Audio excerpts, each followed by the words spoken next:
Pourquoi je ne montre pas beaucoup d'argent sur Internet? Je vais vous dire tout dans cette vidéo. La raison, elle est surtout personnelle.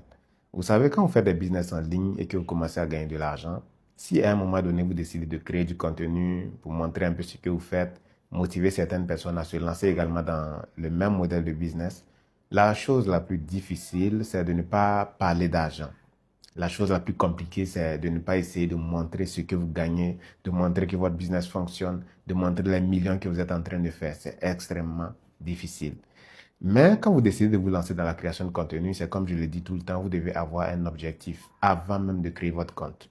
Vous ne devez pas vous lancer dans la création de contenu sans avoir déterminé ce que vous allez faire, ce que vous allez montrer, quelles sont vos limites, ainsi de suite. Et moi, quand je voulais me lancer dans la création de contenu, j'avais décidé simplement de partager des connaissances, c'est-à-dire comment faire telle chose, comment créer du contenu avec l'intelligence artificielle, comment se lancer en e-commerce, comment commander en Chine. Voilà, c'est surtout comment. Je n'ai pas décidé de me lancer pour dire voilà ce que j'ai gagné, me voilà en train de voyager en first class, ainsi de suite. Non. Ce n'est pas ce que j'avais décidé avant de me lancer, vous voyez. Ce qui fait que lorsque j'ai commencé à créer du contenu, j'ai beaucoup plus montré le processus, comment trouver des produits gagnants, comment créer des boutiques, comment lancer des campagnes publicitaires. Et jusque-là, je suis toujours dans cette même lancée. Mais je vous assure, c'est extrêmement difficile de ne pas sortir à un moment donné pour parler de ce que vous êtes en train de gagner. C'est très difficile. Mais le fait même de savoir que je ne veux pas montrer des chiffres, ainsi de suite, pour blaguer certaines personnes et tout, pour que les gens pensent que c'est facile pour voilà se lancer là. Le fait d'avoir cela en tête, ça me permet de lutter contre ça. Donc, mon plus grand combat, en fait, dans mon business en ligne avec ma création de contenu, c'est la partie lifestyle. J'évite au maximum de montrer mon style de vie, combien je gagne, combien entre, et ainsi de suite. Parce que finalement, ce type de contenu-là, c'est ce qui accroche le plus. Quand tu es en train de montrer des chiffres, des gros billets par-ci, par-là, c'est ce qui intéresse beaucoup les gens. Donc souvent, tu es tenté, surtout quand tu es en train de faire un business, tu essaies une nouvelle méthode et que ça te rapporte de l'argent, tout de suite, tu as envie de capturer cela pour montrer que ça fonctionne, oui. Tu as envie de prouver, mais tu dois lutter contre ça. Moi, j'ai décidé dès la base de ne pas venir montrer combien je suis en train de gagner, combien je suis en train de générer et tout.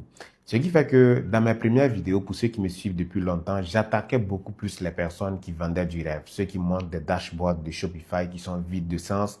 Tu montres un chiffre d'affaires que tu viens de générer sur Shopify, alors que si on regarde derrière, peut-être que c'est toi-même qui as commandé sur ta propre boutique pour augmenter le chiffre d'affaires sur la boutique. Bon, est-ce qu'on peut même appeler ça un chiffre d'affaires parce que ce n'est pas un truc que tu vas encaisser, mais juste avoir ce grand nombre-là sur ta boutique pour montrer ça sur Internet, pour avoir des personnes que tu vas former et tout. Je luttais contre ces personnes-là, tu vois. Et d'ailleurs, dans mes débuts dans la création de contenu, je ne voulais pas qu'on m'appelle coach. Je refusais catégoriquement. Si tu me dis coach, est-ce que je peux faire telle chose? Je vais te dire non, je ne suis pas coach. Je suis El Mohamed Gampene, ainsi de suite. Mais avec le temps, finalement, on finit par accepter. Sinon, avant, quand les gens écrivaient coach dans mes commentaires, ça ne me plaisait pas tant que ça. En fait, il y a une certaine connotation là. C'est très difficile d'être sur les réseaux, de faire du contenu business et de ne pas montrer ce qu'on gagne. Très, très difficile. Ce qui fait que souvent, je lâche quelques petits chiffres. Voilà, je viens de faire 1 million par-ci, 2 millions par-là. Je n'ai jamais dépassé la barre de 2 millions en un mois, si vous remarquez bien dans mes vidéos. C'est fait intentionnellement parce que d'abord, je lutte contre ça. J'évite de donner des chiffres et tout.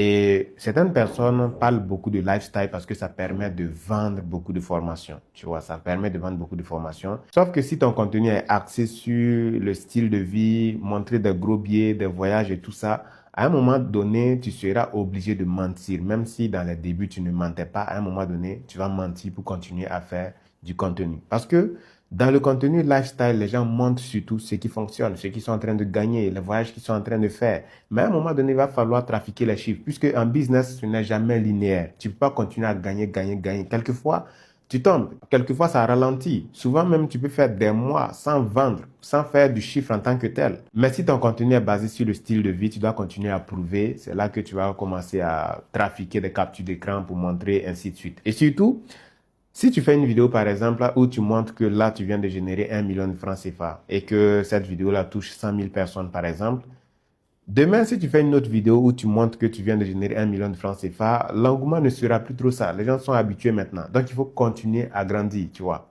C'est là que tu vas voir des personnes qui disent qu'ils viennent de générer 40 millions en une journée, 200 millions en une journée, parce que ça doit continuer à monter pour garder les gens. Après, c'est pour louer des appartements, louer des véhicules, pour montrer qu'on continue de gagner, on continue de monter, ainsi de suite.